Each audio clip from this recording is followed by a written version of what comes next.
10 signatories representing sort of maybe 1,300 plus churches. These 10 signatories all wanting to, first of all, say congratulations to Keir Starmer and writing letters to him as the new Prime Minister, and then highlighting the fact that there is so much religious illiteracy in the UK, and that tends, both historically and currently, to lead directly towards religious intolerance of the freedom of religious expression in the UK. So we wanted to highlight the key area where religious illiteracy leads to intolerance on this conversion practices ban that was directly referenced and set out in the King's Speech. So this conversion practices ban is intended to expand the what classes as criminal behaviour in terms of seeking to suppress or negate any individual expression of sexual orientation or kind of gender fluidity. All of it is couched in incredibly ideological terms, and we're wanting just to push against that, saying this conversion practices ban, if it does come into legislation, will be devastating on ministers like me who are wanting to preach the Christian doctrine of marriage, who are wanting to pastor people, or even just to talk to children who are asking questions. So a conversion practices ban would increase what is illegal, what is criminal behaviour. Because this is such a pressing issue, because it has the potential to lead to societal collapse even. It's huge, it's catastrophic.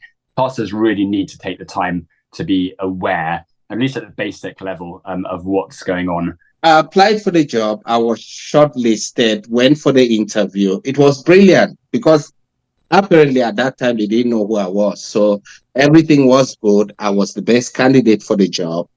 And they rang me to offer me the job. So I accepted the job offer. Yep. And then I never heard anything from them, which made me a bit suspicious. Anyway, eventually they contacted me and said, Felix, we're withdrawing the job offer. And I said, why? Why are you withdrawing the job offer? They weren't upfront at that point. So I had to press and press and press until they said, well, we came across, we Googled you, and we then realized that you've got these views and you went to the Court of Appeal against the University of Sheffield. Your views are incompatible with our ethos. And because I didn't agree to same-sex marriage, they decided to withdraw the job offer. I was actually told during the interview that if I were to attend training, because my views were just so horrible, I wasn't allowed to, share my views during training. But everybody else was allowed to share their views. But because I hold the view that marriage should be between a man and a woman, and that's such a horrible view to hold, in their view, I wasn't allowed to express that view during training. So the job offer was withdrawn, and I felt that was completely unfair. And I had to contact Christian Concern, who then decided to appeal on my behalf. We have to stand for what we believe in because it is true, and it is kind to say so, even though some people might believe that it is not kind for you to say that. So to tell the truth shouldn't go as far as making us unemployable. It shouldn't be. If we get intimidated and just go home because we're not going to have a job, or this and this is going to happen to us, then injustice will flourish. So to me, the way I look at it, it's not about Felix or anything like that. It's not even about my family. It's about the implications of this judgment, because it runs deep. It's going to run very, very deep. Back 18 months ago, tweeting, I was a lecturer in a Bible college, evangelical Bible college in the UK. I tweeted something defending biblical marriage and challenging homosexuality invading the church. That was a line that I had in the tweet that caused a lot of controversy. And I had other things within that tweet, basically saying why it's such an important issue and why we shouldn't be so worried about what people will say about us that we don't challenge it happening. It's quite obvious that we need to challenge it if we believe in Scripture and if we believe in the truth of what marriage is and isn't. And not only to believe in it positively, but to challenge it's negative. So homosexuality is not something that should be tolerated within the church. It's not something that God smiles upon and thinks is good. It's a bad thing. It doesn't mean you attack people who are gay. It just means actually you are trying to ensure you do everything to challenge that idea coming in and that practice and that way of thinking to say that this is actually okay now, which is increasingly happening in the historic denominations. So I did that, challenged that. I got fired 2 weeks later from a job I'd been in for 7 years. So we took it to employment tribunal end of May, early June this year, and I thought it went really well. I just thought we acquitted ourselves very well. I think I said everything I wanted to say. I think the college embarrassed themselves in their defence in so many ways. They contradicted themselves on the stand, giving evidence. I just couldn't believe that then when we got the judgment at the end of July, it was a unanimous dismissal of our case. It was on all 4 counts of direct, indirect religious discrimination and harassment and unfair dismissal. I thought at the very least, if they don't want to cause any controversy by setting a precedent, the tribunal panel might have at least given unfair dismissal. I'm defending what I'm supposed to be doing. I'm lecturing on preaching and theology and mission, and this is a space. Twitter is a space where, or X now is a space where that's really important. That's the public marketplace, the agora.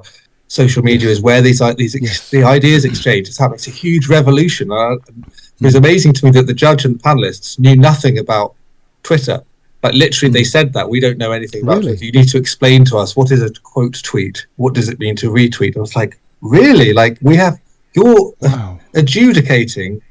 This is all about a tweet.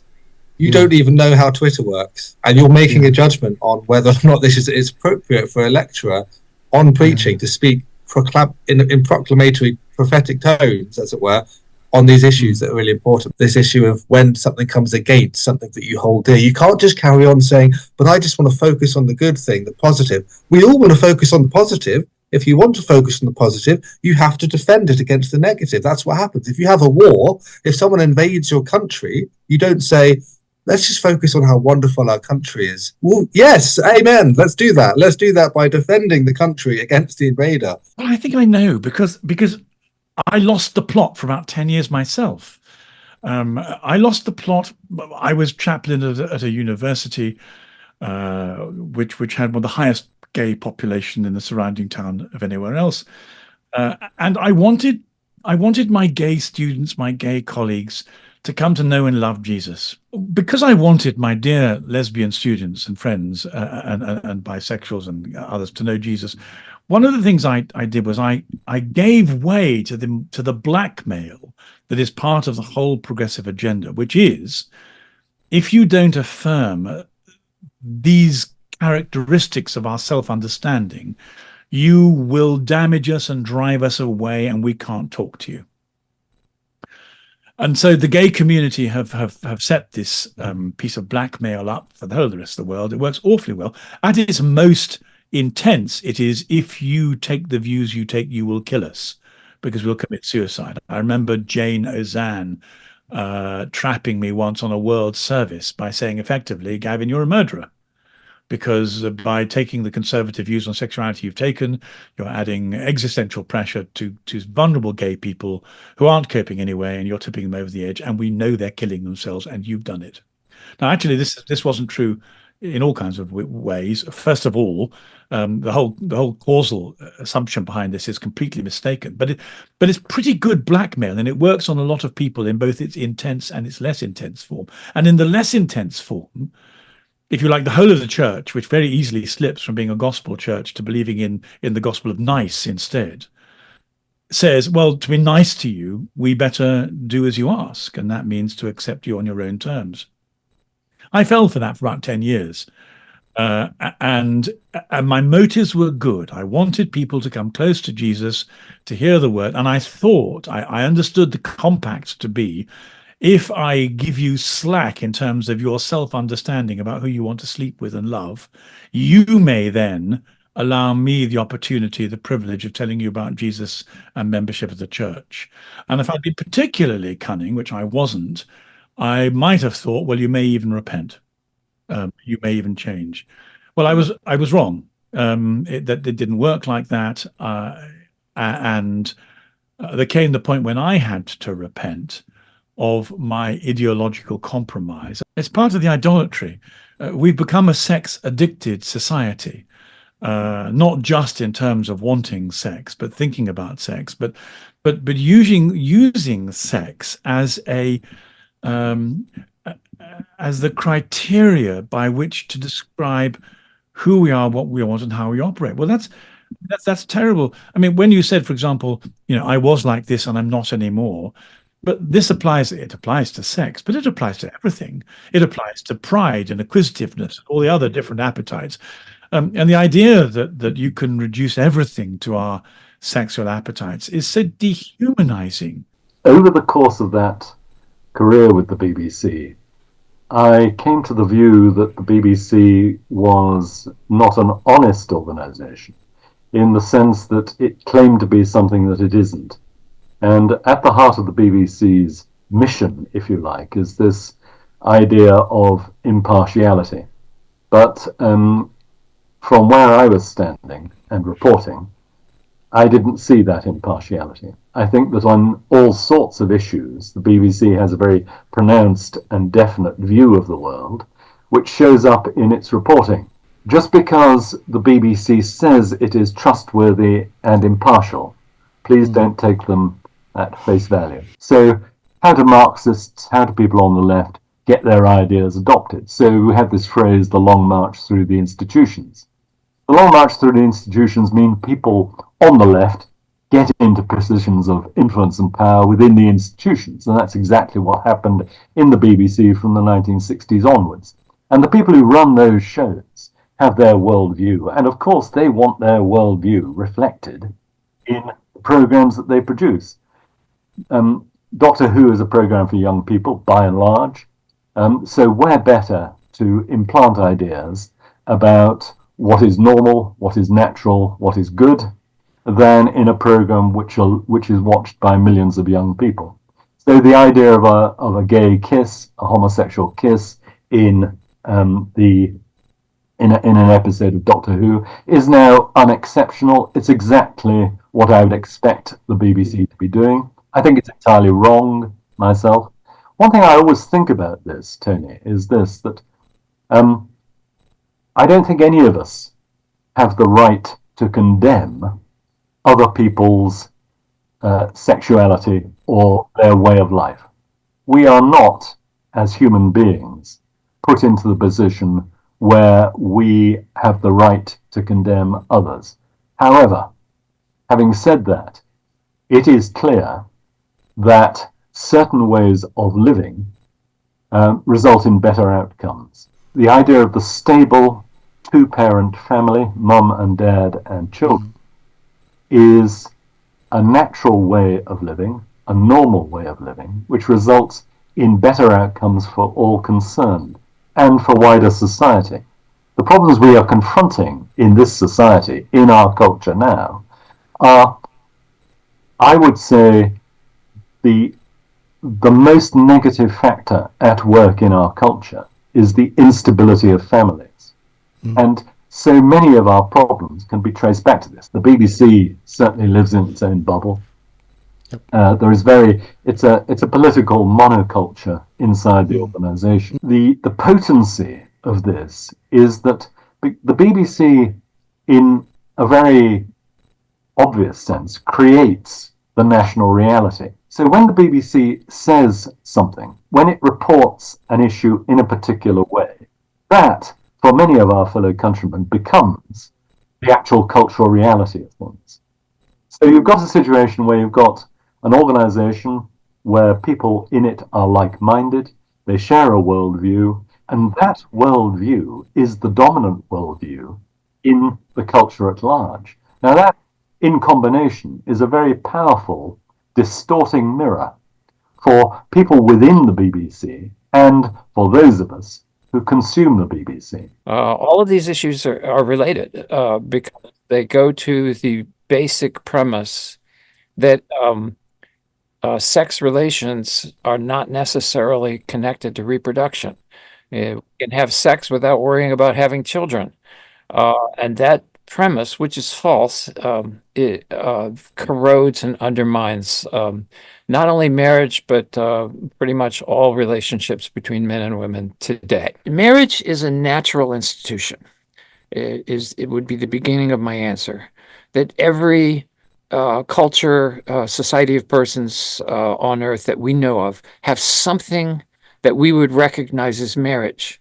And it's not exactly the same as Christian marriage, but it's marriage. So in our society, which has been dominated by Christian understanding, we understand marriage to consist of 6 particular norms. And those norms would be one man and one woman, a public declaration of mutual consent. So those two let the community know that they're going to engage in sex relations with one another and no one else. And then the third would be that they do engage in sex relations, conjugal sex relations.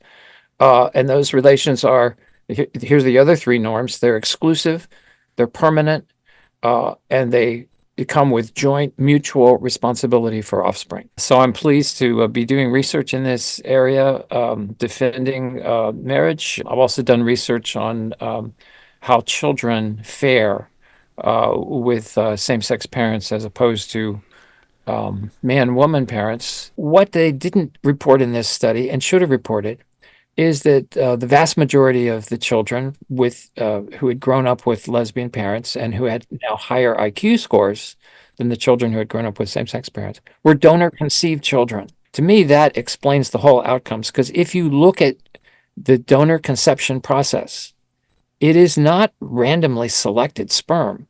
The mothers select 4 qualities in the sperm donors. And one of the most selected for quality is intelligence. And so when you ask the average person, what percentage of marriages do you think are happy? Now, you're not asking about their marriage, like out there in the ether, what percentage of marriages are happy? The average person will say, I don't know, about 30%. And they're astounded when they hear that it's actually over 80%. Like, most couples just enjoy being married. And yeah, there are issues, but the majority is this sort of abundant feeling of kind of togetherness and oneness, which is what marriage was supposed to be. The data that I can quote directly is from the US, but I actually looked at the data in the UK as well, and in Australia and a couple other countries. And it's the same all the way across the board. The concept of this conventional wisdom that half of all marriages end in divorce has never been true for society as a whole. I was doing a column on divorce, and I wanted to correctly cite, the divorce statistics, because, everyone knows it's 50, but maybe it's like 48.7. Like, I wanted the right number. And so I went on to again, it started for the US population, but I went on all the US government bureaus, the Census Bureau, Vital Statistics, the CDC, anywhere that kept demographic data, in order to find the divorce rate. And everything I saw didn't match the narrative. And because I'm a social researcher, and because I talked to just hundreds and now thousands of people, I had seen that one of the things that kills a marriage is a sense of futility. Like, whether the marriage survives or fails, there's lots of different factors that sort of get in the way, but whether a couple makes it is whether they believe they're going to make it, usually. And so the issue that I started to see, like, wait a minute, if this 50% thing is wrong, that's a really big deal. Like, that has huge implications for going into marriage expecting a positive outcome versus this flip the coin thing.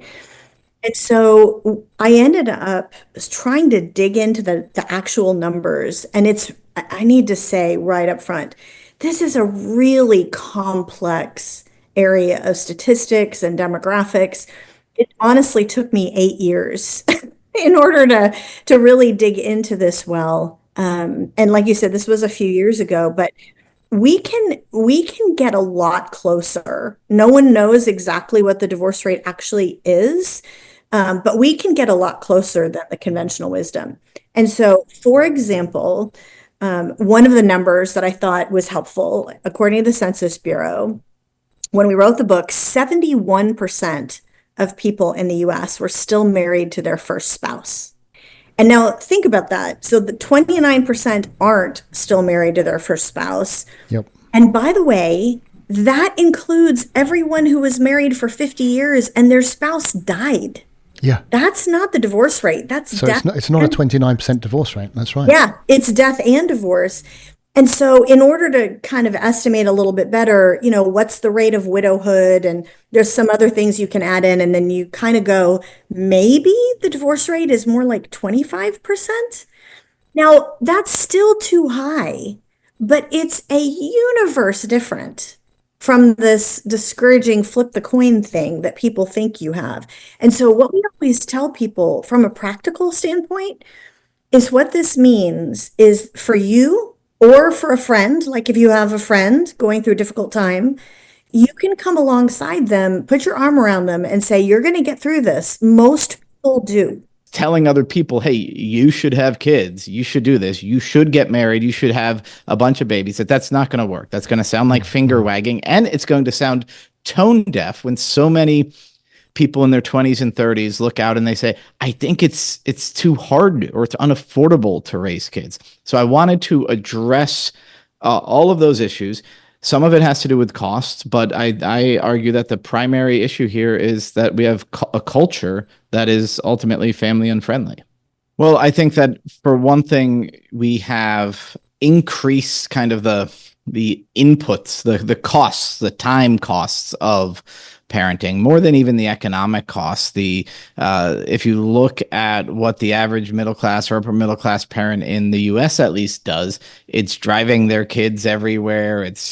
I conducted a focus group of young men and another one of young women who don't have children and are undecided. And what a lot of them said was, I don't want to give my children the bare minimum. I want to give them the best of everything. So those expectations that you have to have a big house in the suburbs, that you have to give them, their own piano tutor and their own, travel soccer team, et cetera, that some of those expectations and demands on parents deters people who think, well, I don't exactly know what I'm doing in this whole parenting thing, ignoring the fact that every single parent in history began without any idea what they were doing. Absolutely. But the delay in marriage is a huge part of this. And some of this is driven by people spending more time in school, for better and for worse, college and then grad school and then post grad, et cetera.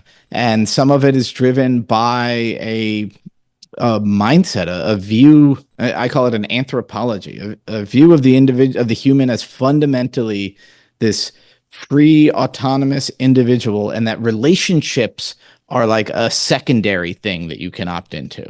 I think in the West, in Europe and the US, we've generally thought of we've high regard for individualism and autonomy, but also thinking, but we're made for community, we're made for connection, we're made for marriage, we're made for family formation. Those ideas, once they go out the window, and once autonomy becomes this lodestar, this almost God, then marriage is hard to justify.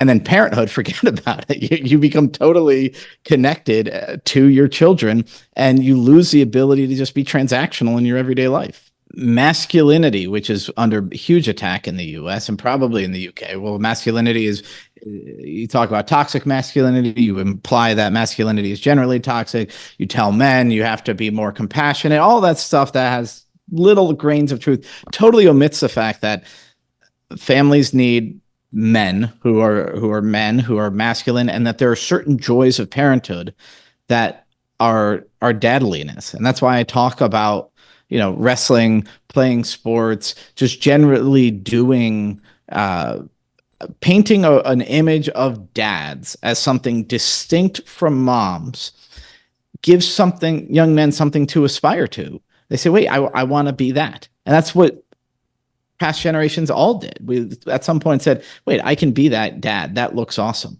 But if we think that sex differences don't exist, or that there's something that men generally need to become more like women in private lives, then that's gone.